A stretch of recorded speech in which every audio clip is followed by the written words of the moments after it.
ಏನಿಲ್ಲ ಗುರುಜಿ, ನಾವೊಂದ್ ಸ್ವಲ್ಪ ಮನೇಲಿ ಒಂದ್ ಸ್ವಲ್ಪ ಡಿಸ್ಟರ್ಬ್ ಆಗಿದ್ದೀವಿ. ಏನು ಕಾರಣಕ್ಕೆ? ಕಾರಣಕ್ಕಂದ್ರೆ ಹಿಂಗೆ ನಮ್ದು ಪರ್ಫೆಕ್ಟ್ ಊರ್ ಬಂದು ಹಾಸನ್ ಗುರುಜಿ. ಹ್ಮ್. ನಾವು ಬೆಂಗಳೂರಲ್ಲಿ ಇರೋದೀಗ. ಓಕೆ. ಬಟ್ ಫಸ್ಟ್ ಎಲ್ಲ ನಾವೇ ದುಡಿತಿದ್ವಿ ಚೆನ್ನಾಗಿ. ಹ್ಮ್. ಆ, ಈಗ ಸ್ವಲ್ಪ ಮನೆಯಿಂದ ನಾವು ದೂರ ಆಗಿದ್ದೀವಿ. ಯಾಕೆ? ಯಾಕಂದ್ರೆ ನಾವು ಗಂಡ್ ಮಕ್ಳು 3 ಜನ ಗುರುಜಿ. ಹ್ಮ್. ನಾವೇ ದೊಡ್ಡೋರು. ಹ್ಮ್. ಸ್ವಲ್ಪ ಬಿಸ್ನೆಸ್ ಅದು ಅವಾಗ ಮಾಡ್ತಾ ಇದ್ವಿ. ಹ್ಮ್. ನಾವೇ ಬೆಂಗಳೂರು ಫಸ್ಟ್ ನಾನೇ ಬಂದಿದ್ದು. ಹ್ಮ್. ಬಂದಾಗ ಎಲ್ಲ ಚೆನ್ನಾಗಿ ಬಿಸ್ನೆಸ್ ಎಲ್ಲ ಚೆನ್ನಾಗಿ ಆಗ್ತಿತ್ತು. ಓಕೆ. ಅವಾಗ ಚೆನ್ನಾಗೆಲ್ಲ ಎಲ್ಲ ಮನೆ ಕಡೆ ಎಲ್ಲ ನಾವೇ ನೋಡ್ತಾ ಇದ್ವಿ. ಏನು ಬಿಸ್ನೆಸ್ ಮಾಡ್ತಿದ್ರಿ? ಅವಾಗ ಬಟ್ಟೆ ಅಂಗಡಿ ಇತ್ತು ಗುರುಜಿ. ನೀವೇ ದುಡ್ಡು ಬಟ್ಟೆ ಅಂಗಡಿ ತಮ್ಮಂದಿರನ್ನ ಸಾಕ್ತಿದ್ರಿ ಅಥವಾ ಸಾಕ್ತಿದ್ವಿ. ಮನೆ ಅವರು ತೋಟ ಇದೆ ಗುರುಜಿ, ತೋಟ ಮಾಡ್ತಿದ್ರು ಹಾಸನದಲ್ಲಿ. ಆಯ್ತು. ಆಮೇಲೆ ಎಲ್ಲರಿಗೂ ಮದುವೆ ಆಯ್ತು ಗುರುಜಿ. ಮದುವೆ ಆದ್ಮೇಲೆ ನಮ್ಗೆ ಸ್ವಲ್ಪ ಹೆಲ್ತ್ ಇಶ್ಯೂ ಸ್ಟಾರ್ಟ್ ಆಯ್ತು. ಓಕೆ. ತುಂಬಾನೇ ಹೆಲ್ತ್ ಇಶ್ಯೂ ಸ್ಟಾರ್ಟ್ ಆಯ್ತು. ಒಂದು 2 years ಫುಲ್ ರೆಸ್ಟ್ ಅಲ್ಲೇ ಇದ್ವಿ.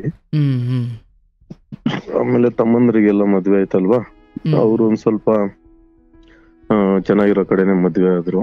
ಓಕೆ. ಸ್ವಲ್ಪ ಅವ್ರಿಗೆ ಫೈನಾನ್ಸಿಯಲಿ ಸ್ವಲ್ಪ ಆಮೇಲೆ ಅವ್ರು ಇಂಪ್ರೂವ್ಮೆಂಟ್ ಆದ್ರು. ಅಲ್ಲ, ಮೊದಲು ನಿಮ್ಮ ಮದುವೆ ಆಯ್ತಾ ತಮ್ಮಂದಿರ ಮದುವೆ ಆಯ್ತಾ? ನಮ್ದು ಫಸ್ಟ್ ನಮ್ದೇ ಮದ್ವೆ ಆಯ್ತು ಗುರುಜಿ. ಆಮೇಲೆ ನಾನ್ ಅನಾರೋಗ್ಯ ಶುರುವಾಗಿದ್ದು ಅಥವಾ ಮದ್ವೆ ಆದ್ಮೇಲೆ ಅನಾರೋಗ್ಯ ಶುರುವಾಗಿದ್ದು ಗುರುಜಿ, ಕೊರೋನಾ ಟೈಮಲ್ಲಿ. ಓಕೆ. ಆಗ ಮನೆಯಲ್ಲಿ 1-2 ವರ್ಷ ನಾನು ಎಲ್ಲೂ ಓಡಾಡಕ್ ಆಗ್ಲಿಲ್ಲ. ಹಾಗೇನಾಯ್ತಂದ್ರೆ ಅವಾಗ ಆಮೇಲೆ ಅವರು ದುಡಿತಾ ಇದ್ರು. ಆಮೇಲೆ ಅವರು ಸ್ವಲ್ಪ ದುಡ್ಡು ಸಂಪಾದನೆ ಮಾಡಕ ಚೆನ್ನಾಗಿ ಅವ್ರಿಗೆ ಅನುಕೂಲ ಆಯ್ತು. ಯಾರಿಗೆ? ತಮ್ಮಂದಿರಿಗೆ. ಆಗ ನಾನ್ ಸ್ವಲ್ಪ ದುಡಿಲಿಲ್ವಲ್ಲ 2 years ಇಂದ, ಸ್ವಲ್ಪ ಮನೇಲಿ ಹಿಂಗೆ ಮನಸ್ತಾಪಗಳು ಸ್ಟಾರ್ಟ್ ಆಯ್ತು ಗುರುಜಿ. ಈ ಮದ್ವೆ ಒಂದ್ ನಿಮಿಷ. ಈಗ ಮದ್ವೆ ಆಗಿತ್ತು, ನಿಮ್ ಹೆಂಡತಿ, ನೀವು, ನಿಮ್ ತಮ್ಮಂದಿರು, ನಿಮ್ಮ ಅಪ್ಪ ಅಮ್ಮ ಎಲ್ಲ ಒಂದೇ ಮನೇಲಿದ್ರಿ? ಇಲ್ಲ ಗುರುಜಿ, ಅವ್ರು ಊರಲ್ಲೇ ಇದ್ರು, ತಂದೆ ತಾಯಿ. ನನ್ ತಮ್ಮಂದಿರು ಓದ್ತಿದ್ರು. ನೀವು ನಿಮ್ ಹೆಂಡತಿ ಬೆಂಗಳೂರಲ್ಲಿ ಇದ್ರಿ? ಇದ್ವಿ, ಬಟ್ ಅವ್ರು ನಾನೇ ಓದಿಸ್ತಿದ್ದೆ. ಯಾರನ್ನ? ನನ್ ತಮ್ಮಂದಿರ್ನ. ಆಯ್ತು, ಬಟ್ ನೀವು ಹುಷಾರಿಲ್ದೆ ಇರೋ ಸಮಯದಲ್ಲಿ ಎಲ್ಲಿದ್ರಿ? ಹುಷಾರಿಲ್ದೆ ಸಮಯದಲ್ಲಿ ಬೆಂಗಳೂರಲ್ಲಿ ಇದ್ವಿ ಸರ್. ಅಂದ್ರೆ ನಿಮ್ಮ ಹೆಂಡತಿ ನಿಮ್ಮ ಹಾರೈಕೆ ಮಾಡ್ತಿದ್ರು? ಮಾಡ್ತಿದ್ರು. ಜೊತೆಗೆ ತಮ್ಮಂದಿರು ಇದ್ರು. ಗುರುಜಿ, ಆ ಸಮಯದಲ್ಲೂ ಕೆಲಸ ಮಾಡ್ತಿದ್ರ? ಯಾರು ಗುರುಜಿ? ನೀವು ಹುಷಾರಿಲ್ಲ? ನಮ್ಗೆ ಮ್ಯಾಕ್ಸಿಮಮ್ ಎಷ್ಟು ದಿನ ಆಗುತ್ತೋ ಅಷ್ಟು ದಿನ ಮಾಡ್ಕೊಂಡೇ ಇದ್ದೆ. ಅದ್ರಲ್ಲಿ ಒಂದು 2 years ಫುಲ್ ಆಗ್ಲೇ ಇಲ್ಲ ಗುರುಜಿ, ತುಂಬಾ ಆರೋಗ್ಯ ಹಾಳಾಗ್ಬಿಟ್ಟು. ಆಗ ನಾನು ಬೆಡ್ ರೆಸ್ಟ್ ತಗೊಂಡ್ಬಿಟ್ಟೆ. ಓಕೆ. ಆ ಸಮಯದಲ್ಲಿ ನಾನೇ ಎಲ್ಲ ಅವ್ರನ್ನ ನೋಡಿ ಎಲ್ಲ ಮಾಡಿ ಇದ್ ಮಾಡ್ತಿದ್ದೆ. ಆಮೇಲೆ ಅವ್ರಿಗೆ ನಾನೇ ಎಲ್ಲ ನೋಡಿ ಮದ್ವೆ ಎಲ್ಲ ಮಾಡಿದೆ. 2 ತಮ್ಮಂದ್ರಿಗೂನು. ನಮ್ಗೆ ತಂಗಿರಿಲ್ಲ, ತಮ್ಮಂದ್ರು 2 ಇದಾರೆ. ಮಾಡಿದ್ಮೇಲೆ ಅವ್ರಿಗೆ ಒಳ್ಳೊಳ್ಳೆ ಜಾಗದಲ್ಲೇ ಮದ್ವೆ ಮಾಡ್ಕೊಂಡ್ವಿ. ಅವರೆಲ್ಲ ಚೆನ್ನಾಗಿ ದುಡಿಯಕ ಸ್ಟಾರ್ಟ್ ಮಾಡಿದ್ರು ಅವಾಗ. ಯಾರು? ಇಬ್ರು ಎಲ್ಲ ಡಿಗ್ರಿ ಮಾಡಿದ್ರು. ನಾನು ಡಿಗ್ರಿ ಡಿಸ್ಕಂಟಿನ್ಯೂ ಮಾಡ್ಕೊಂಡೆ. ಆಯ್ತು, ನಿಮ್ ತಮ್ಮಂದಿರು ಚೆನ್ನಾಗಿ ದುಡಿಯೋಕ್ ಶುರು ಮಾಡಿದ್ರು ಮದ್ವೆ? ಹೌದು ಗುರುಜಿ. ಅದು ಅವ್ರು ದುಡಿಯಕ್ ಸ್ಟಾರ್ಟ್ ಮಾಡೋವರ್ಗುನು ಫುಲ್ ಎಲ್ಲಾ ಮನೆತನದ ಎಲ್ಲ A to Z ವರ್ಗು ನಾನೇ ಮಾಡ್ತಿದ್ದೆ. ಆಯ್ತು. ಆಮೇಲೆ ಇದೇನಾಯ್ತು ಅಂದ್ರೆ 2 years, ಒಂದು 6 months ಎಲ್ಲಾರು ಚೆನ್ನಾಗಿ ಇದ್ವಿ. ಆಮೇಲೆ ನಂದು ಏನು ದುಡಿಯಕ್ಕೆ ಆಗ್ಲಿಲ್ವಲ್ಲ. ಆಗೇನಾಯ್ತಂದ್ರೆ ನನ್ ಮೇಲೆ ಸ್ವಲ್ಪ ದಿನೇ ನೆಗೆಟಿವ್ ತರ ಸ್ಟಾರ್ಟ್ ಆಯ್ತು. ಸ್ವಲ್ಪ ನಾವೇ ದುಡಿಬೇಕು, ನಾವೇ ಇದ್ ಮಾಡ್ಬೇಕು ಅನ್ನೋದು ಸ್ಟಾರ್ಟ್ ಆಯ್ತು. ಒಂದ್ ನಿಮಿಷ. ಈಗ ನನ್ನ ಪ್ರಶ್ನೆ ಕರೆಕ್ಟ್ ಉತ್ತರ ಕೊಡ್ಬೇಕು. ಇದು ಒಂದು ಗೊಂದಲ ಹಂಗೆ ಉಳಿತಾ ಇದೆ. ಒಂದೇ ಮನೇಲಿ ಇದ್ದಾಗ ಮನಸ್ತಾಪ, ನೀವು ಬೆಂಗಳೂರಾಗಿದ್ರಿ, ಅವ್ರು ಅಲ್ಲಿದ್ರು, ಅದ್ ಹೆಂಗ್ ಮನಸ್ತಾಪ? ಇಲ್ಲ, ನಾನೇನ್ ಮಾಡ್ದೆ, ಅವ್ರದ್ದು ಡಿಗ್ರಿ ಕಂಪ್ಲೀಟ್ ಆಗ್ತಾನೆ, ಒಬ್ಬೊಬ್ರದ್ದೇ ಕಂಪ್ಲೀಟ್ ಆಗ್ತಾನೆ ಇಲ್ಲಿಗೆ ಬಂದ್ಬಿಟ್ರು. ಅವರು ಇಲ್ಲಿಗೆ ಬಂದ್ರ? ಅವರು ಇಬ್ರು ಇಲ್ಲಿಗೆ ಬಂದ್ರು. ಬಟ್ ಅವ್ರ ಮದ್ವೆ ಆಯ್ತು ಅಂದ್ರಲ್ಲ? ಮದ್ವೆ ಆಮೇಲೆ ಮಾಡಿದ್ವಿ ಗುರುಜಿ. ಅಲ್ಲ ಕಣಪ್ಪ, ಈಗ ನಂಗೆ ತುಂಬ ಗೊಂದಲ ಮಾಡಬೇಡ. ಅವ್ರ ಮದುವೆ ಆಗೋಕ್ಕಿಂತ ಮುಂಚೆ ಅವರು ನಿಮ್ಮ ಮನಸ್ತಾಪ ಬಂದಿದ್ದ? ಅವ್ರಿಗೆ ಮದುವೆ ಆದ್ಮೇಲೆ ಅವ್ರಿಗೆ ಮನಸ್ತಾಪ ಬಂದಿದ್ದ? ಫಸ್ಟ್ ನನಗ್ ಮದ್ವೆ ಆಯ್ತಲ್ಲ ಗುರುಜಿ, ನನಗ್ ಮದ್ವೆ ಆದ್ಮೇಲೆ ನಾನ್ 2 years ಆದ್ಮೇಲೆ ಅವ್ರಿಗೆ ನಾನು ಮದ್ವೆ ನಾನೇ ನೋಡಿ ಒಬ್ಬೊಬ್ಬರಿಗೆ ಮದ್ವೆ ಮಾಡ್ದೆ. ಆಯ್ತು, ಮದುವೆ ಮಾಡಿದ್ರಿ. ಮದ್ವೆ ಮನಸ್ತಾಪ ಬಂದಿದ್ ಯಾವಾಗ? ಮನಸ್ತಾಪ ಬಂದಿದ್ದು 2017 ಗುರುಜಿ, 17-18. ಅವಾಗ ನಿಮ್ ಜೊತೆನೆ ಇದ್ರ? ಅವ್ರ ಗಂಡ ಹೆಂಡತಿ ಎಲ್ಲ ನಿಮ್ ಜೊತೆನೆ ಇದ್ರ? ಮದ್ವೆ ಆದ್ಮೇಲೆ ಒಬ್ಬ ಚಿಕ್ಕ ತಮ್ಮ ಬಂದು 2 ವರ್ಷ ಆಗಿತ್ತು. ಮಧ್ಯದ ತಮ್ಮ, ಲಾಸ್ಟ್ ತಮ್ಮಗ್ ಬಂದು 1 ವರ್ಷ ಆಗಿತ್ತು. ಆಮೇಲೆ ನನಗೆ ಆರೋಗ್ಯ ಸ್ವಲ್ಪ ಹಾಳಾಯ್ತು. ಅಲ್ಲ, ಅವ್ರ ಮದುವೆ ಆದ್ಮೇಲೆ ಬಂದು ನಿಮ್ ಮನೇಲಿ ಇದ್ರ? ನಾವ್ ಒಂದೇ ಹತ್ರ ಇದ್ವಿ ಗುರುಜಿ. ಒಂದೇ ಹತ್ರ ಅಂದ್ರೆ ಬೇರೆ ಬೇರೆ ಮನೇನೋ? ಇಲ್ಲ, ಒಂದೇ ಮನೆಯಲ್ಲೇ ಇದ್ವಿ. ನನ್ ಲೆಕ್ಕದಲ್ಲಿ ನಮ್ಮ ಇದ್ರಲ್ಲೇ ಇದ್ರು ಅನ್ನವರ್ಗುನು. ಅವ್ರ ಅನ್ನವರ್ಗು ಮದ್ವೆ ಮಾಡೋವರ್ಗು ಏನು ದುಡಿತಿರಿಲ್ಲ. ಆಮೇಲೆ ನಾನು ಈ ತರ 2 ವರ್ಷ ಬೆಡ್ ರೆಸ್ಟ್ ತಗೊಂಡಲ್ವಾ, ಆಗ ಅವರು ಒಂದು 6 months ತುಂಬಾ ಚೆನ್ನಾಗಿ ನನ್ನ ನೋಡ್ಕೊಂಡ್ರು. ಆಯ್ತು, ಮನಸ್ತಾಪ ಬಂತು. ಆಮೇಲೆ ಏನಾಯ್ತು ಹೇಳಪ್ಪ? ಆಮೇಲೆ ಮನಸ್ತಾಪ ಆದ್ಮೇಲೆ ನಮ್ಮ ಮನೆಯವ್ರಿಗೆ ಅವ್ರಿಗೆ ಸ್ವಲ್ಪ ಹೊಂದಾಣಿಕೆ ತುಂಬಾ ಕಡಿಮೆ ಆಗೋಯ್ತು. ಯಾರಿಗೆ? ನಮ್ಮ ಮನೆಯವ್ರಿಗೆ, ನಮ್ ತಮ್ಮನ ಹೆಂಡತಿಯಂದ್ರಿಗೆ ಮತ್ತೆ ನಮ್ ತಂದೆ ತಾಯಿಗೆ ಸ್ವಲ್ಪ ಮನಸ್ತಾಪ ಬರಕ್ ಸ್ಟಾರ್ಟ್ ಆಯ್ತು. ಓಕೆ, ಇವರೆಲ್ಲ ನೀವೆಲ್ಲ ಒಂದೇ ಮನೇಲಿ ಇದ್ದವ್ರು? ಒಂದೇ ಮನೇಲಿ ಇದ್ವಿ. ಈ ಮದ್ವೆ ಆದ್ಮೇಲೆ ಒಂದೇ ಮನೇಲಿ ಹಾಕಿದ್ರಿ? ಬಟ್ ಅವರು ದುಡಿಯಕ್ ಸ್ಟಾರ್ಟ್ ಆಗೋವರೆಗೂ ಬೇರೆ ಅವ್ರಿಗೆ ದಾರಿನೇ ಇರಲಿಲ್ಲ ಗುರುಜಿ, ಇಲ್ಲೇ ಇರ್ಬೇಕಾಯ್ತು. ಬಟ್ ಊರಲ್ಲಿರೋಕ್ ಯಾರು ಒಪ್ಲಿಲ್ವಾ? ಊರಲ್ಲಿರಕ್ ಯಾರು ಒಪ್ಲಿಲ್ಲ ಗುರುಜಿ. ಅದಕ್ಕೆ ನೀವು ಇಲ್ಲಿ ತಂದು ಇಟ್ಕೊಂಡಿದ್ರಿ? ನಾವಿಲ್ಲೇ ತಂದು ಇಟ್ಕೊಂಡಿದ್ವಿ ಗುರುಜಿ. ಸೊ ಇಲ್ಲಿ ನಿಮ್ಮ ಹೆಂಡತಿಗೂ ಮತ್ತೆ ಆ ತಮ್ಮಂದಿರ ಹೆಂಡತಿರಿಗೂ ವಾರವಾರಿಗೆ ಸ್ವಲ್ಪ ವಾರ ಶುರುವಾಯ್ತು. ಅವಾಗ ನಮ್ ದುಡಿಮೆ ತುಂಬಾ ಮೈನಸ್ ಆಗಿತ್ತಲ್ವಾ. ಅವ್ರ ತಂದೆ ತಾಯಿಗೂ ಸ್ವಲ್ಪ ಅವ್ರ ಕಡೆನೆ ಒಲವಿತ್ತು, ಈಗ ಪ್ರೆಸೆಂಟ್ ದುಡಿತಿದ್ದಾರೆ ಅಂತ. ಆಮೇಲೆ ನಾವೇನ್ ಮಾಡಿದ್ವಿ, ಸರಿ ಅಂತ ಹೇಳ್ಬಿಟ್ಟು ನಾವು ಮನೆಯಿಂದ ಹೊರಗಡೆ ಬಂದಿದ್ವಿ. ಈಗ ಒಂದು 2 years ಆಯ್ತು ಬಂದು. ಬಂದ್ಮೇಲೆ ಈಗ ನಾನು ಮಾಮೂಲಿ ಆರೋಗ್ಯ ಪ್ರಾಬ್ಲಮ್ ಹಂಗೆ ಇದೆ, ಟ್ರೀಟ್ಮೆಂಟ್ ಅಲ್ಲೇ ಇದ್ದೀನಿ. ಬಟ್ ಆಮೇಲೆ ಒಂದ್ ಸಣ್ಣದೊಂದು ಕಂಪ್ನಿಗೆ ಸೇರ್ಕೊಂಡೆ, ಈಗ ದುಡಿಮೆ ಮಾಡ್ತಿದ್ದೀನಿ. ಬಟ್ ನಮ್ಮ ಮನೆಯವರು ನನಗೆ ತುಂಬಾ ಸಪೋರ್ಟ್ ಕೊಡ್ತಾ ಇದಾರೆ. ಅಲ್ಲಿಂದ ಹೊರಗಡೆ ಬಂದ್ಮೇಲೆ ತುಂಬಾ ಸಪೋರ್ಟ್ ನನಗ್ ಕೊಡ್ತಿದಾರೆ. ಬಟ್ ಈಗ ಅವ್ರಿಗೆ ಏನಂದ್ರೆ ಹಿಂದೆ ಎಲ್ಲ ನಾವ್ ಚೆನ್ನಾಗ್ ಬದುಕಿದ್ವಲ್ಲ, ಇವಾಗ ಒಂದ್ ಸ್ವಲ್ಪ ಆ ತರ ಸ್ಯಾಟಿಸ್ಫ್ಯಾಕ್ಷನ್ ನಾವ್ ಬದುಕಕ್ ಆಗ್ತಿಲ್ಲ. ಏನ್ ಬದುಕಕ್ ಆಗ್ತಿಲ್ಲ ಅಂದ್ರೆ ಒಂದು ಸ್ವಂತ ಮನೇನು ಮಾಡ್ಕೊಂಡಿದ್ವಿ, ಎಲ್ಲ ಇತ್ತು, ಕಾರು ಇನ್ನೊಂದು ಮತ್ತೊಂದು ಎಲ್ಲ ಇತ್ತು ಗುರುಜಿ. ಆಗ ನಾನು ಅಲ್ಲಿಂದ ಬರ್ಬೇಕಾದ್ರೆ ಎಲ್ಲ ಬಿಟ್ಟು ಬಂದೆ.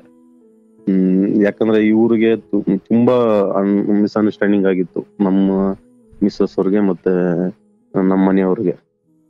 ನಾನು ಅಲ್ಲಿದ್ರೆ ಆ ಗೊಂದಲದಲ್ಲಿ ಇನ್ನೂ ಡಿಪ್ರೆಷನ್ಗೆ ಹೋಗ್ಬಿಟ್ಟಿದೆ ಗುರುಜಿ. ಮತ್ತೆ ಬೇಡ, ನನ್ನಿಂದ ಇವ್ರಿಗೆಲ್ಲ ಪ್ರಾಬ್ಲಮ್ ಆಗೋದ್ ಬೇಡ ಅಂತ ನಾನೇ ಹೊರಗಡೆ ಬಂದ್ಬಿಟ್ಟೆ. ಬಂದ್ಬಿಟ್ಮೇಲೆ ಒಂದ್ ಸಣ್ಣ ಕಂಪ್ನಿನಲ್ಲಿ ಸೇರ್ಕೊಂಡೆ. 2 years ಇಂದ ಕಂಪ್ನಿಗೆ ಹೋಗ್ತಾ ಇದ್ದೀನಿ. ಬಟ್ ಈಗ ಬಾಡಿಗೆ ಮನೆಗೆ ಬಂದಿದ್ದೀರಲ್ವಾ, ಅದೊಂದು ಕಾರಣ. ಬಟ್ ಅದು ಪೇನ್ ಅವ್ರಿಗೆ ಅರ್ಸ್ಕೊಳಕ್ ಆಗ್ತಿಲ್ಲ. ಅಂದ್ರೆ ಈ ಮೊದ್ಲು ಎಲ್ಲಾ ರೀತಿಯಲ್ಲೂ ಸಮೃದ್ಧವಾಗಿದ್ದು ಈಗ ಹಿಂಗ ಅಂತ. ಹೌದೌದು, ಆ ಡಿಪ್ರೆಷನ್ ಇಂದ ಅವ್ರು ಈಚೆಗೆ ಬರ್ತಿಲ್ಲ. ಅವ್ರ ಮೈಂಡ್ ಅಲ್ಲಿ ಏನೇನೋ ಓಡ್ತಿದೆ. ನಾನ್ ಬೆಳಗ್ಗೆ ಹೋದ್ರೆ ಬರೋದ್ನ ಸಂಜೆ ಆಗುತ್ತೆ, ಅದೇ ಗೊಂದಲದಲ್ಲಿದ್ದಾರೆ. ಅವ್ರ ಮನೆ ಕಡೆನು ತುಂಬಾ ಚೆನ್ನಾಗಿತ್ತು, ನಮ್ಮ ಮಿಸ್ಸಸ್ ಅವ್ರ ಮನೆ ಕಡೆ ತುಂಬಾ ಚೆನ್ನಾಗಿದ್ರು. ಅವ್ರ ತಂದೆ ಅವ್ರಿಗೆ ತುಂಬಾ ಫೇವ್ರೇಟ್ ಆಗಿದ್ರು. ನಾನು ಹೊರಗಡೆ ಯಾವತ್ತು ಬಂದ್ನೋ ಆಮೇಲೆ ಒಂದು 2 months ಅವ್ರಿದ್ರು, ಅವ್ರು ಅನ್ಎಕ್ಸ್ಪೆಕ್ಟೆಡ್ ಆಗಿ ತೀರೋಗ್ಬಿಟ್ರು.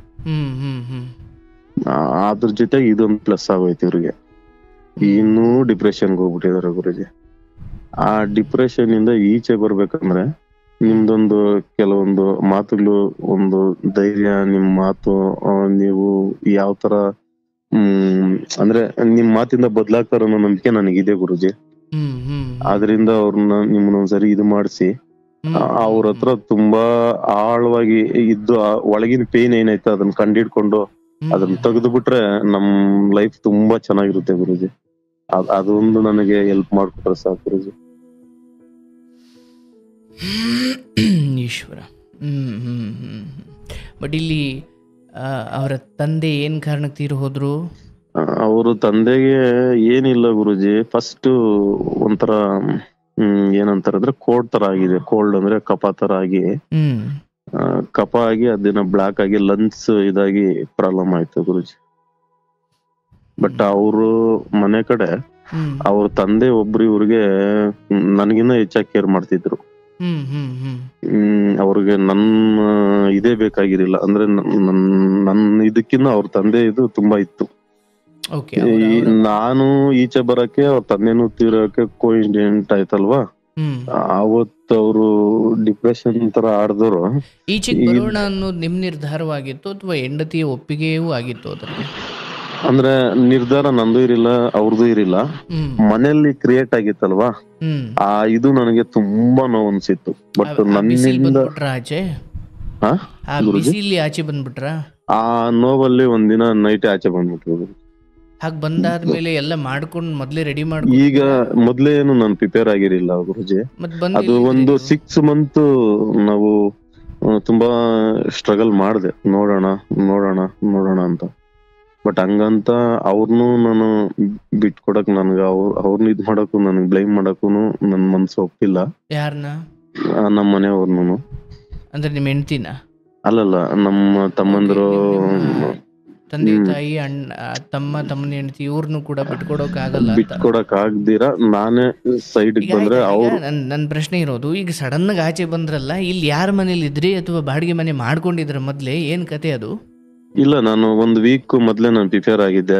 ನೋಡೋಣ, ಇದು ಲಾಸ್ಟ್ ಇದೆ ಡಿಸಿಷನ್. ಇಲ್ಲಿದ್ರೆ ಇನ್ನೇನಾದ್ರು ಇನ್ನೂ ಡಿಪ್ರೆಷನ್ ಹೋದ್ರೆ ಏನಾದ್ರು ಪ್ರಾಣಗಣಗಳೇ ಏನಾದ್ರು ಆಗ್ಬೋದೇನೋ ಅಂತ ನನ್ ಮೈಂಡ್ ಬಂದ್ಬಿಡ್ತು. ಆಗ ನಾ ಏನ್ ಮಾಡಿದೆ, 1 week ಮೊದ್ಲೇ ಇನ್ನೊಂದು ಇದ್ರಲ್ಲಿ ನಾವು ಮನೆ ಒಂದು ರೆಡಿ ಮಾಡಿ ಬಂದ್ಬಿಟ್ಟೆ ಗುರುಜಿ. ಅದರಿಂದ ಅವ್ರ ಮೈಂಡ್ ಅಲ್ಲಿ ಅಂದ್ರೆ ಹೇಳ್ಕೊಳಕ್ ಆಗಲ್ಲ, ಅಷ್ಟೊಂದು ಆಳವಾಗಿ ಒಳಗಡೆ ತುಂಬಿಟ್ಟಿದೆ. ಬಟ್ ಈಗ ದೇವ್ರು ನನಗ್ ದುಡಿಯಾಕು ಒಂದ್ ದಾರಿ ಕೊಟ್ಟಿದ್ದಾನೆ. ಬಟ್ ಆರೋಗ್ಯ ಇಲ್ಲ. ಬಟ್ ಆದ್ರೂನು ನಿಮ್ ಸಮಸ್ಯೆ ಏನು? ನಿಮ್ದು ಏನದು ವಿಚಾರ? ಏನ್ ಆರೋಗ್ಯ ಕೆಟ್ಟಿದೆ? ನಮ್ಗೆ ಫಸ್ಟ್ ಸ್ಟಾರ್ಟ್ ಆಗಿದ್ದು BP ಸ್ಟಾರ್ಟ್ ಆಯ್ತು ಗುರುಜಿ. ಅದು ನಾನು ಚೆಕ್ ಮಾಡಿರಲಿಲ್ಲ. ನಾನು ಎಲ್ಲಂದ್ರೆ ಅಲ್ಲಿ ತಲೆ ಸುತ್ತ ಬಿದ್ಬಿಟ್ಟೆ ಒಂದ್ ದಿವಸ. ಆಗ ನಾವು ಹಾಸ್ಪಿಟ್ಲ್ಗೆ ಹೋದಾಗ ಫಸ್ಟ್ BP ಸ್ಟಾರ್ಟ್ ಆಯ್ತು, ಆಮೇಲೆ ಶುಗರ್ ಸ್ಟಾರ್ಟ್ ಆಗಿತ್ತು,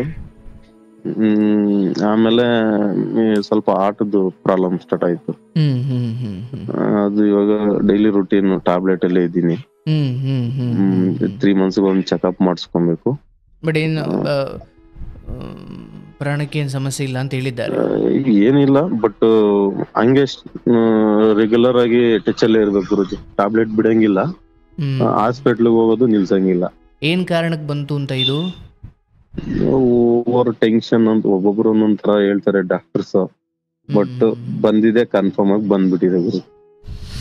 ಬಟ್ ನಿಮಗೆ ಒಂದು ಕಾರಣವಂತೂ ಖಚಿತವಾಗಿದೆ, ಬಹುಶಃ ಈ ಕಾಯಿಲೆ ಅಥವಾ ಹಾಗೆ ತಲೆ ಸುತ್ತು ಬೀಳುವ ಈ ಹಿಂದಿನ ಒಂದು 3-6 ತಿಂಗಳು ಅಥವಾ ಏನು ಮಾನಸಿಕ ಒತ್ತಡ, ತುಂಬ ಮೆದುಳು ಅದಕ್ಕೂ ಒಂದು ಮಿತಿ ಇದೆ, ಅಥವಾ ತುಂಬ ಒತ್ತಡ ಹಾಕಿದಾಗ ಅದು ಯಾವುದೋ ರೀತಿ ಸಿಕ್ಕಾಪಟ್ಟೆ ಸಣ್ಣ ವಯಸ್ಸಿಂದಾನೇ ನನ್ನ ಸುತ್ತ ಇರೋರು ಎಲ್ಲರೂ ಚೆನ್ನಾಗಿರ್ಬೇಕಂತ. ಸುತ್ತ ಇರೋರು ಅಂದ್ರೆ ನಮ್ಮ ಮನೆ ತಂದಲ್ಲಿ ನಾವ್ ಯಾರಿದ್ದೀರೋ ಅವ್ರನ್ನೆಲ್ಲ ಚೆನ್ನಾಗಿಡ್ಬೇಕು, ಅವ್ರ ಕಾಲ್ ಮೇಲೆ ಅವ್ರು ನಿಲ್ಸ್ಬೇಕು ಅಂತ ನಾನು ಚಿಕ್ಕ ವಯಸ್ಸಿಗೆ ಸಂಸಾರ ತಲೆ ಮೇಲೆ ಹಾಕೊಂಡೆ.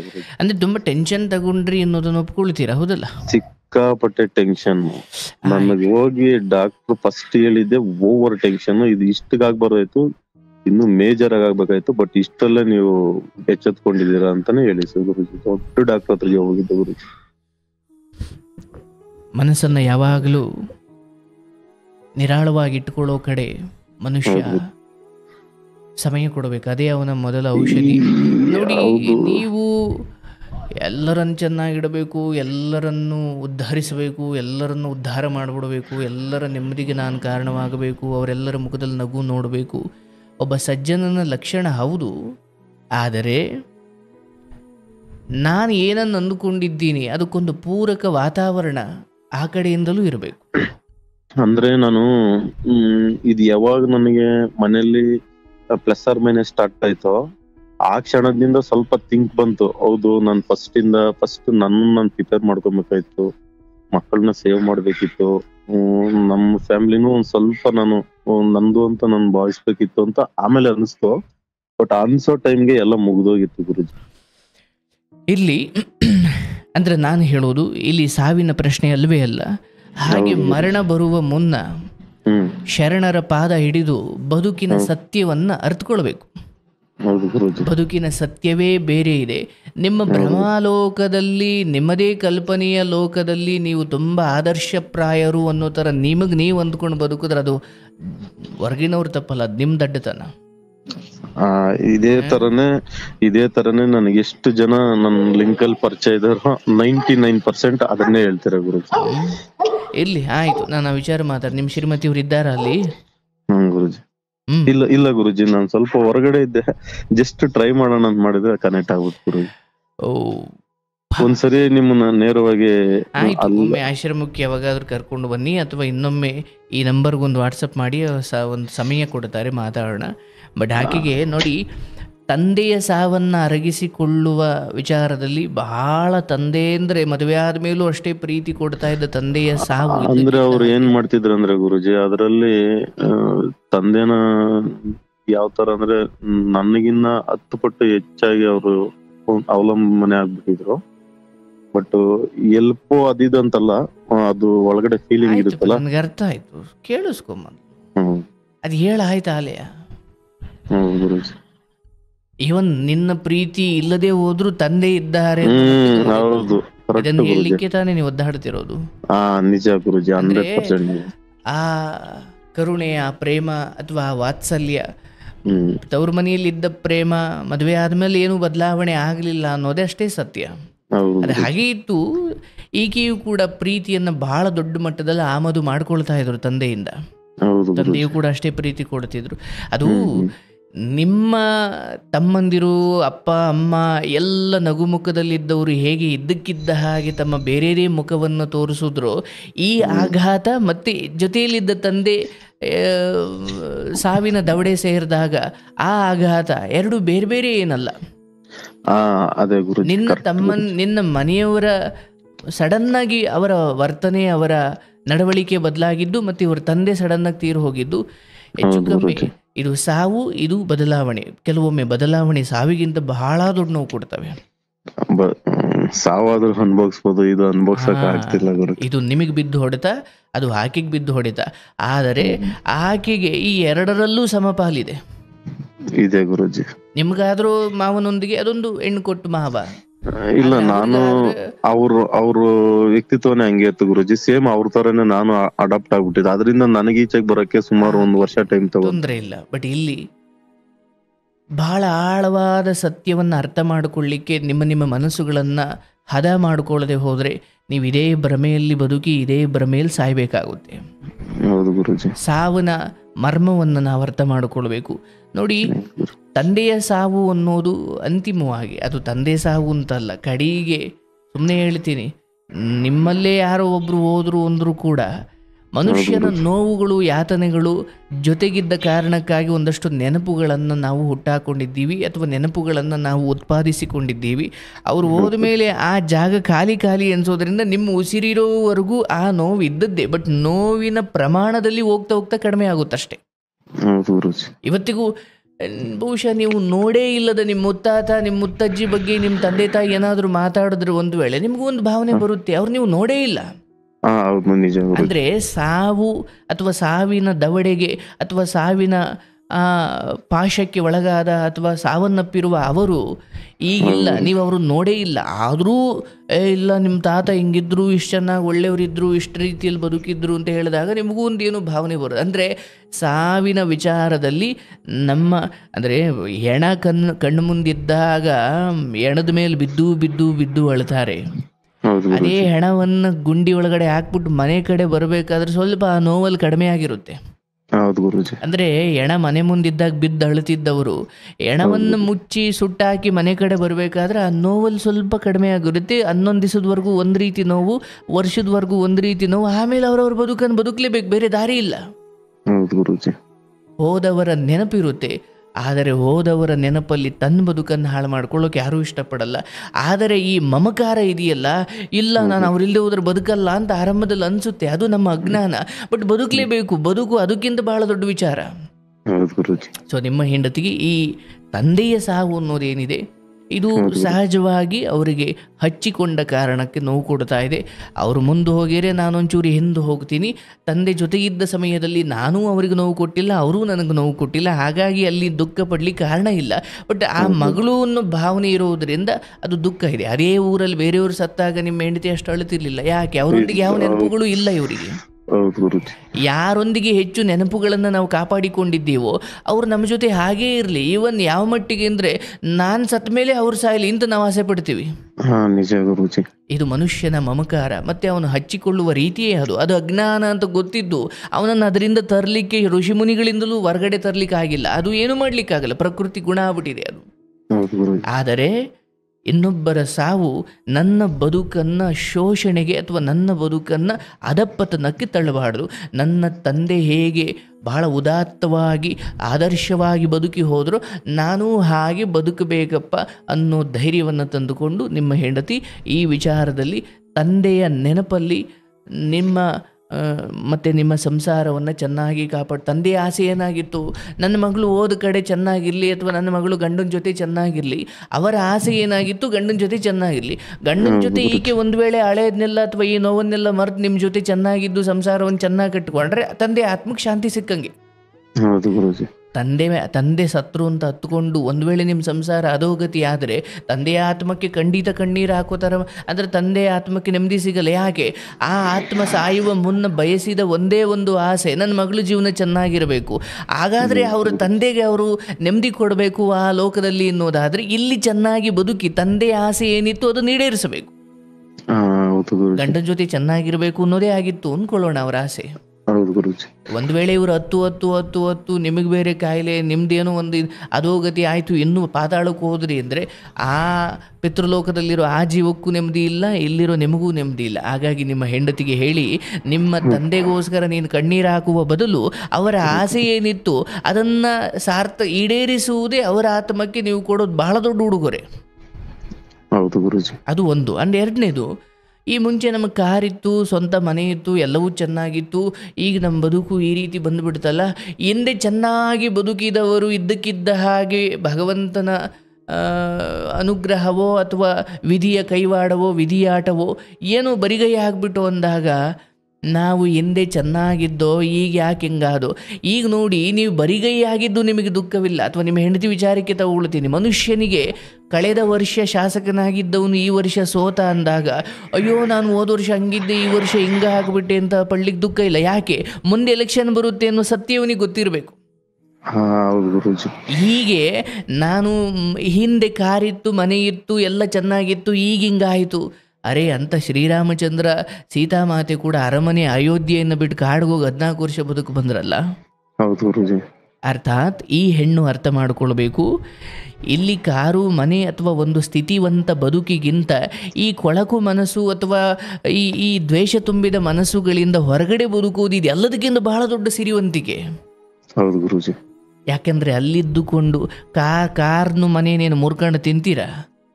ಅದನ್ನ ನೀವು ಗಂಡ ಆರೋಗ್ಯವಾಗಿದ್ದರೆ, ನಿಮ್ಮ ಮನಸ್ಸುಗಳಲ್ಲಿ ನೆಮ್ಮದಿ ಇದ್ದರೆ, ನಿಮ್ಮ ನಡುವೆ ಹೊಂದಾಣಿಕೆ ಇದ್ದರೆ, ಬಿಡ್ರಿ ಕಾರ್ನು ಬಿಟ್ಬಿಟ್ರಿ, ಮನೇನು ಬಿಟ್ಬಿಟ್ರಿ, ತೊಂದರೆ ಇಲ್ಲ, ನಾವು ಬದುಕೊಂಡು ಬಂದ್ರಿ, ನಿಮ್ಮ ಆರೋಗ್ಯವನ್ನು ಚೆನ್ನಾಗಾಗಿ ನಾವೆಲ್ಲ ದುಡಿದು ನಮ್ಮ ಬದುಕನ್ನು ಕಟ್ಕೊಳ್ಳೋಣ. ನಾಳೆ ನಾವು ಆಲದ ಮರವಾಗಿ ಬೆಳೆದ್ರೆ ನಾವು ತಮ್ಮಂದಿರಿಗೆ, ಅಪ್ಪ ಅಮ್ಮ ಅತ್ತೆ ಮಾವನಿಗೆಲ್ಲ ನೆರಳು ಕೊಡ್ಬೋದು. ನಾವೇ ಇನ್ನೂ ಏನು ಗರಿಕೆ ಥರ ಇನ್ನೂ ಕೆಳಗಡೆ ಇದ್ದೀವಿ, ನಾವೇನು ಇನ್ನೊಬ್ರಿಗೆ ನೆರಳು ಕೊಡೋದು? ನಿಮ್ಮ ಹೆಂಡತಿ ರಾಮಚಂದ್ರ ಸೀತಾಮಾತೆಯ ದಾಂಪತ್ಯವನ್ನು ನೆನಪು ಮಾಡಿಕೊಳ್ಳಬೇಕು. ಮಿಥಿಲೆಯ ರಾಜಕುಮಾರಿ ಅಂದರೆ ಆ ಮಹಾರಾಣಿಯಾಗಿ ಬಂದಂತಹ ಸೀತೆ, ಮಹಾರಾಜನಾಗಬೇಕಾದಂತಹ ರಾಮ ಆ ಒಂದು ಕೆಟ್ಟ ಗಳಿಗೆ ಬಂದ್ಬಿಡುತ್ತೆ. ಕಾಡು ಹೋಗಬೇಕು, ಕೈಕೆಯ ಆದೇಶ ಅಥವಾ ಕೈಕೆಯ ವರ ಹಿಂಗಿತ್ತು, ಕಾಡಿಗೆ ಹೋಗಬೇಕು. ಅಯ್ಯೋ ಇಷ್ಟು ದೊಡ್ಡ ಸಾಮ್ರಾಜ್ಯದಲ್ಲಿ ಬದುಕಿದ ನಾನು, ಇಷ್ಟು ದೊಡ್ಡ ದಶರಥನ ಮಗನಾದ ನಾನು ಕಾಡಿಗೆ ಹೋಗಿ ಬದುಕೋದ? ಸಾಧ್ಯವಿಲ್ಲ. ಹಾಗಲ್ಲ. ಆ ಕಾಡ್ಗೂ ಬಹುಶಃ ರಾಮಚಂದ್ರ ಇಲ್ಲ ನಿಮ್ಮ ಮಾತು ನಾನು ಯಾಕೆ ಕೇಳಬೇಕು, ನಾನು ರಾಜನಾಗೋದೆ ಅಂತ ನಿಂತುಬಿಟ್ಟಿದ್ರೆ ಇವತ್ತು ಯಾರಿಗೂ ನಮಗೆ ಆತ ಮಹಾನ್ ಪುರುಷನ ಕಾಣ್ತಾನೆ ಇರಲಿಲ್ಲ. ಬಂದ ಪರಿಸ್ಥಿತಿಯನ್ನು ಸ್ವೀಕರಿಸಿದ್ದು.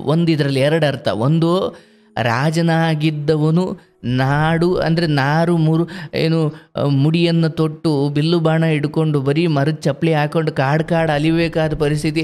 ರಾಜನಾಗಿದ್ದವನು ತಿರುಕನಾಗಿದ್ದವನು ರಾಜನಾಗಬಹುದು. ಈ ಎಲ್ಲವೂ ದೇವಾನುದೇವತೆಗಳನ್ನೂ ಬಿಟ್ಟಿಲ್ಲ ಅನ್ನೋದು ಒಂದು ನಾವು ಅರ್ಥ ಮಾಡಿಕೊಳ್ಬೇಕು.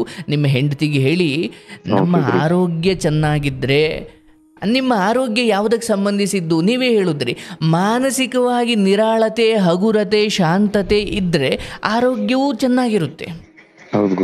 ಮಾನಸಿಕವಾಗಿ ನಿಮ್ಮ ಭಾವನೆಗಳಿಗೆ ಹಿಡಿತವೇ ಇಲ್ಲ. ಯಾರೋ ನಿನ್ನ ಮನೆಯಲ್ಲಿ ಒಂಚೂರು ಗದ್ದಲ ಮಾಡಿದ್ರೆ ಇಡೀ ದೇಶವೇ ಮುಳುಗೋಯ್ತು, ಲೋಕವೇ ಮುಳುಗೋಯ್ತು ಅನ್ನುವಷ್ಟು ನೀವು ಅಧೋಗತಿಗೆ ಹೋಗುವಷ್ಟು ದುರ್ಬಲರಿದ್ದೀರಿ ಎಂದಾಗ ನೀವು ಎಂಥ ಮಾತ್ರೆ ಅಲ್ಲ, ಯಾವ ದೊಡ್ಡ ಡಾಕ್ಟ್ರನ್ನೇ ನೀವು ಪರ್ಸ್ನಲ್ ಆಗಿ ಇಟ್ಕೊಂಡ್ರು ನೀವು ನೆಮ್ಮದಿಯಾಗಿ ಆರೋಗ್ಯವಾಗಿರ್ಲಿಕ್ಕಾಗಲ್ಲ. ನಿಮಗಿರೋ ದಾರಿ ಈ ಆಧ್ಯಾತ್ಮಿಕ ಪ್ರಪಂಚವನ್ನು ಪ್ರವೇಶ ಮಾಡಿ ಯಾವ ಜೀವನ ಅಂದ್ರೆ ಏನು, ನಾನು ಹೇಗೆ ಬದುಕಬೇಕು, ನನ್ನ ತಂದೆ, ನನ್ನ ತಾಯಿ, ನನ್ನ ತಮ್ಮಂದಿರು, ತಮ್ಮನ ಹೆಣ್ತಿದಿರು, ನಾಳೆನೇ ನಾನು ಇಲ್ಲ ಅಂದರೂ ಇವರೆಲ್ಲ ನನ್ನ ಜೊತೆನೇ ಸತ್ತೋಗ್ಬಿಡ್ತಾರೆ. ಅಯ್ಯೋ ನಮ್ಮ ಅಣ್ಣ ಹೋದ, ಇನ್ನು ನಾವ್ಯಾಕಿರಬೇಕು ಅಂತಾರೆ. ಇಲ್ಲ, ಅವರು ಖಂಡಿತ ನಿಮ್ಮನ್ನು ಮಣ್ಣು ಮುಚ್ಚಿ ಅವ್ರ ಜೀವನ ಬದುಕ್ತಾರೆ. ಯಾಕೆ? ಅದು ಅನಿವಾರ್ಯ. ನಾವು ಅಂದ್ಕೊಂಡ್ಬಿಟ್ಟಿರ್ತೀವಿ, ಅಯ್ಯೋ ನಾವು ಕೈ ಬಿಟ್ರೆ ಏನಾಯ್ತಾರೋ ಏನೋ. ಇಲ್ಲ, ನಾಳೆನೇ ನೀವು ಹೊರಟೋದ್ರು ಅವ್ರು ಬದುಕೋದು ಗೊತ್ತು. ಯಾರೋ ಒಬ್ಬ ಡಾಕ್ಟ್ರು, ಭಾಳ ಸೀನಿಯರ್ ಡಾಕ್ಟ್ರು ಆಸ್ಪತ್ರೆಯಲ್ಲಿ ಒಂದು 40-30 ವರ್ಷದಿಂದ ಆಸ್ಪತ್ರೆಯಲ್ಲಿ ಕೆಲಸ ಮಾಡಿಕೊಂಡು ಅವ್ನು ಸೀನಿಯರ್ ಆಗಿದ್ದ. ಒಂದು ದಿವಸ ರಜೆ ತಗೊಳ್ತಿರ್ಲಿಲ್ವಂತೆ, ಒಂದು ದಿವಸ ವೆಕೇಷನ್ಗೆ ಅಂತ ಹೆಂಡತಿ ಮಕ್ಕಳನ್ನ ಎಲ್ಲೋ ಟ್ರಿಪ್ ಕರ್ಕೊಂಡು ಹೋಗ್ತಿರ್ಲಿಲ್ವಂತೆ.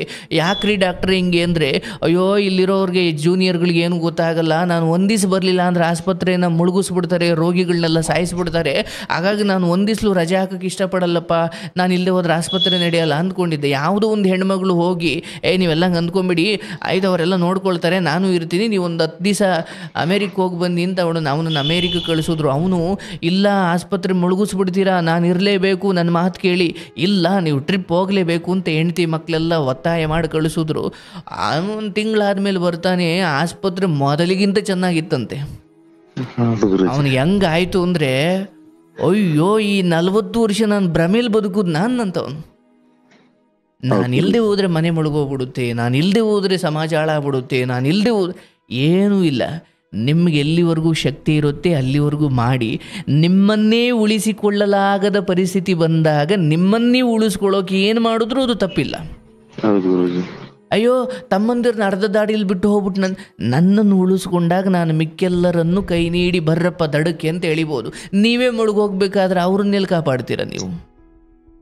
ಹಾಗಾಗಿ ನೀವು ಅವರವ್ರ ಹೆಂಡತಿ ಮಕ್ಕಳು, ಅವರವ್ರ ಹೆಂಡತಿ ತಮ್ಮಂದಿರ ಹೆಂಡತಿ ಬಂದಿದ್ದಾರೆ, ಅವರವ್ರ ಬದುಕೇನೋ ನೋಡ್ಕೊಳ್ತಾರೆ, ಅವ್ರು ಬಿದ್ದರೆ ಎದ್ದೇಳೋದು ಗೊತ್ತು. ಏನೋ ತಮ್ಮಂದಿರು ಇನ್ನು ಬ್ಯಾಚುಲರ್ ಆಗಿದ್ದ ಸಮಯದಲ್ಲಿ ಎಲ್ಲ ನೋಡ್ಕೊಂಡಿದ್ದೀರಾ, ಅದು ಒಂದು ಲೆಕ್ಕ. ಈಗ ಹಂಗಂದ್ಬಿಟ್ರು ಜೊತೇಲಿ ಹುಟ್ಟಿದ ನಿಮಗೆ ಹೊಂದಾಣಿಕೆ ಇಲ್ಲ. ಯಾವ್ದ್ಯಾವುದೋ ಮನೆಯಿಂದ ಬಂದಿರೋ ಸೊಸೆಯಂದಿರು ಹೊಂದಾಣಿಕೆಯಲ್ಲಿ ಇರ್ತಾರ? ಹಾಗಾಗಿ ನಿಮ್ಮ ಹೆಂಡತಿಗೆ ಅದು ದುಃಖ ಬೇಡ. ನಿನ್ನ ಮನೆಯಲ್ಲೇ ಮೊದಲಲ್ಲ, ಇದೇನು ಕೊನೆಯಲ್ಲ, ಎಲ್ಲರ ಮನೆಯಲ್ಲೂ ಇದೇ ಬಾಳು.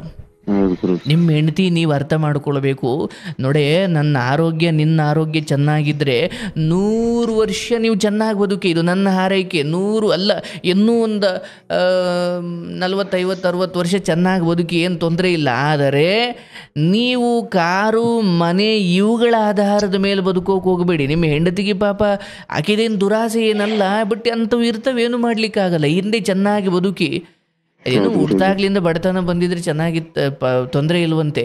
ಚೆನ್ನಾಗಿ ಬದುಕ್ಬಿಟ್ಟು ಆಮೇಲೆ ಬಡದವರ ಆಗೋದಿದೆಯಲ್ಲ, ಇದು ಬಹಳ ನೋವು. ಹಂಗೆ ನಿಮ್ಮ ಹೆಂಡತಿಗೆ ಏನೋ ಅದು ಒಂಚೂರು ನೋವು ಇರ್ಬೋದು, ಏನು ತಪ್ಪಿಲ್ಲ. ಆದರೆ ಅವರಿಗೆ ನಾನೊಮ್ಮೆ ಮಾತಾಡ್ತೀನಿ, ಅವರನ್ನು ಒಂದು ಕೌನ್ಸಿಲಿಂಗ್ ಮಾಡಿದ್ರೆ ಅವ್ರಿಗೂ ಸತ್ಯದ ದರ್ಶನವಾಗುತ್ತೆ. ಆದರೆ ಈಗ ನಿಮ್ಮ ಹೆಂಡತಿಯ ಈ ನೋವಿದೆಯಲ್ಲ, ಇವತ್ತು ತನ್ನ ಹೆಂಡತಿ, ಸರ್ ನಾನು ಕಾಯಿಲೆ ಬಿದ್ದುಬಿಟ್ಟೆ ಸರ್, ನನ್ನ ಕಡೆಗೆ ನೋಡ್ತಾ ಇಲ್ಲ ಸರ್, ಇನ್ಯಾವೊಂದೋ ಸಂಪರ್ಕದಲ್ಲಿದ್ದಾಳೆ ಸರ್, ಅದು ಇದು ಅಂದರೆ ಗಂಡ ಬಿದ್ದರೆ ಇನ್ನು ನನ್ನ ಬದುಕಿ ಇವನ ಜೊತೆ ಸಾಧ್ಯ ಇಲ್ಲ ಅನ್ನೋ ಕಾಲ ಬಂದು ನಿಂತಿದೆ. ಅಂಥದ್ರಲ್ಲಿ ಈ ಬಿದ್ದ ಕಾಲದಲ್ಲಿ ನಿಮ್ಮ ಜೊತೆ ಇದ್ದುಕೊಂಡು ಈ ಎಲ್ಲ ನೋವುಗಳ ನಡುವೆಯೂ ನಿಮಗೆ ಪ್ರಾಮಾಣಿಕಳಾಗಿ ನಿಮ್ಮ ಸೇವೆ ಮಾಡ್ತಾ ಅಥವಾ ಸಂಸಾರವನ್ನು ನಿಭಾಯಿಸ್ತಾ ಹೋಗ್ತಿರೋ ಹಾಕಿ ನೀವು ಸದಾ ಋಣಿಯಾಗಿರಬೇಕು. ಅದ್ರ ಜೊತೆಯಲ್ಲಿ ನೋಡಿ, ನೀವೆಂಥ ದೊಡ್ಡ ಅದ್ಭುತ ಮನುಷ್ಯ ಅಂದರೆ, ನನ್ನ ಹೆಂಡತಿಗೆ ಹೀಗೆ ಮಾನಸಿಕ ತೊಳಲಾಟ ಇದೆ, ಅದನ್ನು ನೀವು ದಯವಿಟ್ಟು ನಿವಾರಿಸಿ ಅಂತ. ನನ್ನ ಸಮಸ್ಯೆ ನಿಮ್ಮ ಬಗ್ಗೆ ಕೇಳ್ಕೊಳ್ಳಿಕ್ಕಲ್ಲ, ನಿಮ್ಮ ಹೆಂಡತಿಯ ಕಾಳಜಿ ಇದೆಯಲ್ಲ, ಇದು ದೊಡ್ಡತನ. ಆ ಹೆಣ್ಮಗಳು ಒಂದ್ಸತಿ ಮಾತಾಡಿದ್ರೆ ಖಂಡಿತ ಆಕೆಗೆ ಅಂದರೆ ಬದುಕನ್ನು ನೋಡುವ, ನಾನೀಗ ಸಾವಿನ ಬಗ್ಗೆ ವಿವರಣೆ ನೀಡಿದೆ. ಸಾವು ಯಾಕೆ ನಮಗೆ ನೋವು ಕೊಡುತ್ತೆ ಅಂದರೆ, ಜಗತ್ತಲ್ಲಿ ದಿಸ ಸಾಯ್ತಾರೆ, ಯಾಕೆ ನಾವು ಅಳಲ್ಲ? ಯಾಕಂದ್ರೆ ಅವರೊಂದಿಗೆ ನಮಗೆ ಯಾವುದೂ ನೆನಪುಗಳಿಲ್ಲ, ಅವರೊಂದಿಗೆ ಯಾವುದನ್ನು ನಾವು ಸೃಷ್ಟಿಸಿಕೊಂಡಿಲ್ಲ, ಯಾವ ಸಂಬಂಧವೂ ಅವರೊಂದಿಗೆ ಇರಲಿಲ್ಲ. ಹಾಗಾಗಿ ನಮಗೆ ಮನುಷ್ಯರು ಸತ್ತಿದ್ದು ದುಃಖವಲ್ಲ, ನಮ್ಮವರು ಅನ್ನೋದು ದುಃಖ. ಆ ನಮ್ಮವರು, ನಂದು ಇದಿದೆಯಲ್ಲ, ಇದೇ ಕಾರಣಕ್ಕೆ ಕೃಷ್ಣ ಭಗವದ್ಗೀತೆಯನ್ನು ಬೋಧಿಸೋದಕ್ಕೆ ಕಾರಣವಾಯಿತು. ಕೃಷ್ಣ ಅರ್ಜುನ, ಅಯ್ಯೋ ನನ್ನವರು ಅವರೆಲ್ಲ, ಅವ್ರ ಮೇಲೆ ನಾನು ಯುದ್ಧ ಮಾಡಬೇಕಾ, ಸಾಧ್ಯವೇ ಇಲ್ಲ ಅಂದವನು. ಹಾಗಾಗಿ ಈ ನನ್ನವರು ಅನ್ನೋ ಭಾವನೆ ಮನುಷ್ಯ ಸಹಜವಾಗಿ ಇದ್ದಿದ್ದೆ. ನಾನು ಏನೇ ಪ್ರವಚನ ಮಾಡಿದ್ರು, ಅಯ್ಯೋ ನನ್ನ ಗಂಡ, ನನ್ನ ಮಗ, ನನ್ನ ಮಗಳು, ನನ್ನ ಸೊಸೆ, ನನ್ನ ಮೈದ್ನ, ನನ್ನ ಇವೆಲ್ಲ ಇರುತ್ತೆ. ಬಟ್ ಆ ಹೆಣ್ಣಿಗೆ ನಿಮ್ಮಷ್ಟೇ ಜ್ಞಾನ, ಈಗ ನೋಡಿ ಈ ಮಾತುಗಳನ್ನೆಲ್ಲ ಕೇಳಿದಾಗ ನಿಮ್ಗೊಂದು ನೆಮ್ಮದಿ ಇರ್ಬೋದು, ಅಥವಾ ಇವತ್ತು ಅಂತಲ್ಲ, ಬಹುಶಃ ಈ ಹಿಂದೆ ನೀವು ಒಂದ್ ತಿಂಗಳಿಂದ ನೋಡ್ತಿದ್ರು ಏನೋ. ಒಂದ್ ತಿಂಗಳಿಂದ ಗುರುಜಿ ನಾನು ತುಂಬಾ ಬೇಸರ ಆದ್ರೆ ನಿಮ್ಮ ಯೂಟ್ಯೂಬ್ ನಿಮ್ ಇದ್ರಿಗೆ ಹೋಗ್ಬಿಟ್ಟು ನಾನು ನಿದ್ದೆ ಬರೋವರೆಗೂ ಕೇಳ್ತಾನೆ ಇರ್ತೀನಿ ಗುರುಜಿ. ಎಲ್ಲರೂ ಹೆಂಗಿದಾರೆ, ಪ್ರಪಂಚದಲ್ಲಿ ಯಾವ್ಯಾವ ತರ ಸಮಸ್ಯೆ ಹೆಂಗ್ ಫೇಸ್ ಮಾಡ್ತಿದಾರೆ, ಅದ್ರಿಗೆ ಏನು ದಾರಿ ತೋರಿಸ್ತಿದ್ದಾರೆ, ಅದೇ ಲೈನ್ ಮೇಲೆ ಹೋಗ್ತಾ ಇದ್ದೀನಿ ಗುರುಜಿ. ಖಂಡಿತ ನೋಡಿ, ಆರೋಗ್ಯವೇ ಭಾಗ್ಯ. ಕಡೆಗೆ ನೀವು ಎಲ್ಲರನ್ನ ತ್ಯಜಿಸಿ ಆದರೂ ನಿಮ್ಮನ್ನು ನೀವು ಕಾಪಾಡಿಕೊಳ್ಳೋದೇ ಧರ್ಮದ ಅಂದರೆ ಧರ್ಮ ಹೇಳುತ್ತೆ, ಒಂದು ಇಡೀ ಮನೆಗೆ ಬೆಂಕಿ ಬಿದ್ದಾಗ ಮೊದಲು ನಿನ್ನನ್ನು ರಕ್ಷಣೆ ಮಾಡ್ಕೋ ಆಮೇಲೆ ನಿನ್ನನ್ನು ರಕ್ಷಣೆ ಮಾಡಿಕೊಳ್ಳೋದಕ್ಕೆ ನಿನಗೆ ಸಾಧ್ಯವಾದರೆ ಆಮೇಲೆ ಹಿರಿಯರನ್ನು, ಕೈಲಾಗದವರನ್ನು, ಮಕ್ಕಳನ್ನು, ಹೆಣ್ಣು ಮಕ್ಕಳನ್ನು ಎಲ್ಲರನ್ನ ರಕ್ಷಣೆ ಮಾಡುವ ವಿಚಾರ ಯಾವಾಗ ಬರುತ್ತೆ ಅಂದರೆ ನೀನು ಜೀವಂತವಾಗಿದ್ದಾಗ. ನಿಮ್ಮನ್ನ ಕೊಂದುಕೊಂಡು ಇನ್ನೊಬ್ಬರಿಗೆ ಜೀವ ನೀಡೋ ಅವಶ್ಯಕತೆ ಇಲ್ಲ. ನೀವು ಮನೆ ಅಂದರೆ ಅಪ್ಪ ಅಮ್ಮ ತಮ್ಮ ಇವರೆಲ್ಲರಿಗೂ ಏನೇನು ಸಮರ್ಪಣಾ ಭಾವನೆಯಿಂದ ಮಾಡಿದ್ದೀರಿ, ಅದು ಯಾವುದೂ ವ್ಯರ್ಥವಾಗಲ್ಲ. ನಾಳೆ ದಿನ ಅವೆಲ್ಲ ಆ ಫಲಗಳು, ಆ ಪುಣ್ಯಗಳು ಯಾವುದೂ ಸಾಯಲ್ಲ ಸರ್. ಅವ್ರು ಮರಿಬೋದು, ಕರ್ಮ ಅನ್ನೋದೊಂದು ಇರುತ್ತೆ, ಅದು ಯಾವುದೋ ಮೂಲಕ ನಿಮ್ಗೆ ಅದು ವಾಪಸ್ ಬಂದೇ ಬರುತ್ತೆ. ಇವರಿಂದ ಬರದೇ ಇರ್ಬೋದು, ಬೇರೆ ಮೂಲಕ ಬರುತ್ತೆ. ನಿಮ್ಗೆ ಆರೋಗ್ಯ ಸರಿ ಹೋಗೋ ಮೂಲಕ ಆ ಪುಣ್ಯ ವಾಪಸ್ ಬರ್ಬೋದು. ನಿಮ್ಮ ಹೆಂಡತಿಯ ನೋವುಗಳು ನಿವಾರಣೆಯಾಗುವ ಮೂಲಕ ಆ ಪುಣ್ಯಗಳು ವಾಪಸ್ ಬರ್ಬೋದು. ಹಾಗಾಗಿ ನೀವು ಯಾವುದನ್ನು ಈ ಹಿಂದೆ ಸಮರ್ಪಣಾ ಭಾವನೆಯಿಂದ ಮಾಡಿದ್ದೀರೋ ಆ ಸೇವೆ ತೆಗೆದುಕೊಂಡಿರೋರು ಮರೆತಿರ್ಬೋದು, ಆದರೆ ಸೇವೆಗಳು ಸತ್ತಿರಲ್ಲ, ಅವು ಇನ್ನೊಬ್ಬರ ಮೂಲಕ. ಯಾಕಂದರೆ ಲೋಕದಲ್ಲಿ ನಾವು ಯಾರಿಗೂ ಕೈ ನೀಡಿ ಉಪಕಾರ ಮಾಡೋದು, ಅವರೇ ನಮಗೆ ಮಾಡಲಿ ಅಂತ ಕಾಯಬಾರ್ದಂತೆ ನಾವು. ಅಯ್ಯೋ ನಾವು ಅವ್ರಿಗೆ ಮಾಡಿದೀವಪ್ಪ, ಪುಣ್ಯ ಅಂತ ಇದ್ರೆ, ದೇವರು ಅಂತ ಒಬ್ಬ ಇದ್ರೆ ಅದು ಇನ್ಯಾವುದೋ ಮೂಲಕ ವಾಪಸ್ ಕೊಡ್ತಾನೆ ಬಿಡು. ಯಾಕೆಂದರೆ ಸಹಾಯ ತೆಗೆದುಕೊಂಡವನು ನಾಳೆಯಿಂದ ನಮ್ಮನ್ನು ಮರ್ತು ಬದುಕ್ತಾ ಇದ್ದಾನೆ ಅಂದಾಗ ನಾವೇನು ಮಾಡ್ತೀವಿ, ಅಯ್ಯೋ ಯಾರಿಗೂ ಸಹಾಯ ಮಾಡಬಾರ್ದಪ್ಪ ಅಂದ್ಕೊಂಡ್ಬಿಡ್ತೀವಿ. ಇದು ತಪ್ಪು. ಸಹಾಯ ತೆಗೆದುಕೊಂಡಿರೋನು ಮರ್ತಿರ್ಬೋದು, ಆದರೆ ಸಹಾಯ ಮಾಡಿದ್ದೀರಿ ಅನ್ನೋದನ್ನು ಕರ್ಮ ಮರ್ತಿರಲ್ಲ. ಹಾಗಾಗಿ ನಿಮ್ಮ ಆರೋಗ್ಯದ ಕಡೆ ಗಮನ ಕೊಡ್ತಾ ನಿಮ್ಮ ಚಿಕ್ಕ ದುಡಿಮೆಯನ್ನೇ ಮಾಡಿಕೊಳ್ಳಿ. ಆದರೆ ಹಿಂದೆ ಇದ್ದ ಕಾರು, ಹಿಂದೆ ಇದ್ದ ಮನೆ, ಇದಕ್ಕೋಸ್ಕರ ಹೊಡೆದಾಡಬೇಡಿ. ಒಳ್ಳೆಯ ಆರೋಗ್ಯವಂತ ಮತ್ತು ಒಂದು ಸುಧಾರಣೆಯ ಬದುಕು ಇದೆಯಲ್ಲ, ಸಂಜೆ ಆದರೆ ಹೆಂಡತಿ ಮಕ್ಕಳು ಎಲ್ಲ ಕೂತ್ಕೊಂಡು ಒಟ್ಟಿಗೆ ಊಟ ಮಾಡುವಷ್ಟು ನೆಮ್ಮದಿ ನಿಮ್ಮ ಮನೆಯಲ್ಲಿ ಇನ್ನೂ ಇದೆ ಅಂದರೆ ನೀವು ಭಾಳ ದೊಡ್ಡ ಸಿರಿವಂತರು ಸರ್. ಇವತ್ತು ನಿಮಗೆ ಹಣ, ಆಸ್ತಿ, ಅಂತಸ್ತು ಇದು ಯಾವುದೂ ಅಗಾಧವಾದ ಪ್ರಮಾಣದಲ್ಲಿ ಇಲ್ಲದೆ ಇರಬಹುದು, ಆದರೆ ನಿಧಾನವಾಗಿ ಕಾಯಿಲೆ ಹುಷಾರಾಗ್ತಾ ಇದೆ, ನಿಧಾನವಾಗಿ ಹೆಂಡತಿಯ ನೋವುಗಳು ಕಡಿಮೆ ಆಗ್ತವೆ. ಇನ್ನೊಂದೆರಡು ವರ್ಷ ಒಂದು ಚಿಕ್ಕ ನರಳಾಟ ನಿನ್ನ ಮನೇಲಿ ಇದ್ದೇ ಇರುತ್ತೆ, ಅದಾದ ಮೇಲೆ ಎಲ್ಲವೂ ಸರಿ ಹೋಗುತ್ತೆ. ಆದರೆ ನಿನ್ನ ಮನೆ, ತಮ್ಮಂದಿರು, ನಿನ್ನ ಅಪ್ಪ ಅಮ್ಮ ಇವ್ರ ವಿಚಾರದಲ್ಲಿ ತೀರಾ ಇನ್ವಾಲ್ವ್ ಆಗ್ಲಿಕ್ಕೆ ಹೋಗಬೇಡ. ಈಗ ಎಲ್ಲ ಅಪ್ಪ ಅಮ್ಮನ ಜವಾಬ್ದಾರಿ ನಿಮ್ಮದು, ಬಟ್ ತಮ್ಮನ ವಿಚಾರದಲ್ಲಿ ಹೆಚ್ಚು ಹೋಗಬೇಡಿ. ಅವ್ರವ್ರ ಬದುಕನ್ನು ಅವ್ರವ್ರು ನೋಡ್ಕೊಳ್ಳಿ. ಹೆಂಡ್ತಿದೀರು ಬಂದಿದ್ದಾರೆ, ಅವರವರು ನಿರ್ಧಾರ ಮಾಡ್ಕೊಳ್ತಾರೆ ಅವ್ರಿಗೆ ಏನು ಬೇಕು ಏನು ಬೇಡ ಅಂತ. ನಾನು ದೊಡ್ಡವನು ಅನ್ನೋ ಕಾರಣಕ್ಕೆ ಎಲ್ಲದರಲ್ಲೂ ಇನ್ವಾಲ್ವ್ ಆಗ್ಲಿಕ್ಕೆ ಹೋದ್ರೆ ನಾನೇ ಕೆಟ್ಟವನಾಗಬೇಕಾಗುತ್ತೆ. ಅಷ್ಟು ಮಾಡಿ. ಬಟ್ ಹೆಂಡತಿ ಒಪ್ಪಿದ್ರೆ ಯಾವತ್ತಾದ್ರೂ ಒಂದ್ ದಿವಸ ಕೌನ್ಸಿಲಿಂಗ್ ಕೊಡಿಸಿ ಎಲ್ಲ ಅಂದ್ರೆ ಈಗ ಫೋನ್ ಮಾಡಿದಿರಲ್ಲ, ಇದಕ್ಕೆ ಒಂದು ವಾಟ್ಸಪ್ ಮೆಸೇಜ್ ಮಾಡಿ ನಮಗೊಂದು ಪರ್ಸನಲ್ ಸಮಯ ಬೇಕು ಅಂತ ಕೇಳಿ ಅವ್ರು ನಿಮ್ಗೊಂದು ಸಮಯ ಮಾಡಿಕೊಡ್ತಾರೆ. ನಿಮ್ಗೆ ಒಳ್ಳೇದಾಗ್ಲಪ್ಪ, ಶುಭ. ಮಕ್ಳಿದಾರ? ಮಕ್ಳಿದಾರ? ಇಬ್ಬರಿದ್ದಾರೆ ಗುರುಜಿ, ಗಂಡು ಮಕ್ಕಳು ಇಬ್ಬರಿದ್ದಾರೆ. ಆಯ್ತು, ಒಳ್ಳೇದಾಗ್ಲಿ ಅವ್ರಿಗೆ, ಶುಭವಾಗ್ಲಿ.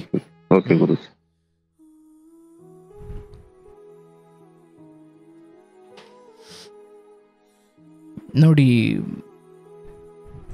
ಆ ಹೆಣ್ಮಗಳು ತಂದೆ ಕಳ್ಕೊಂಡಿರೋ ನೋವಲ್ಲಿದ್ದಾರೆ ಒಂದು.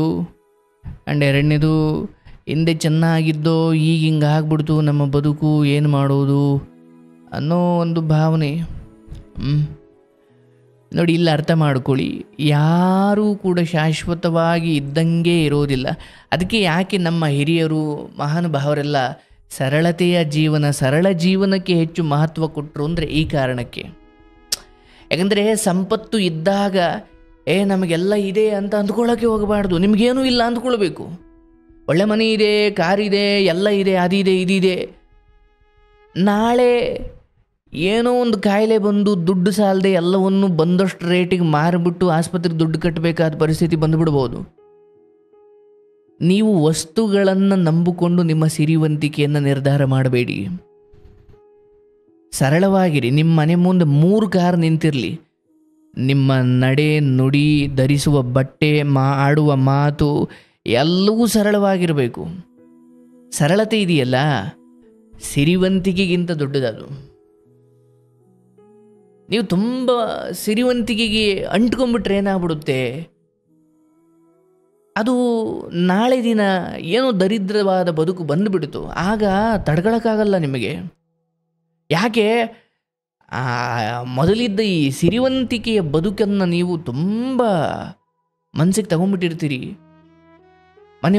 ಮನೆ ಮುಂದಿದ್ದ ಕಾರು ಇವತ್ತಿಲ್ಲ, ಸ್ವಂತ ಮನೆ ಇತ್ತು ಇವತ್ತಿಲ್ಲ, ಅವತ್ತೆಲ್ಲ ನಿಮಗೆ ಹುಚ್ಚಿಡ್ದಂಗೆ ಆಗ್ಬಿಡುತ್ತೆ. ಹಾಗಾಗಿ ನೀವು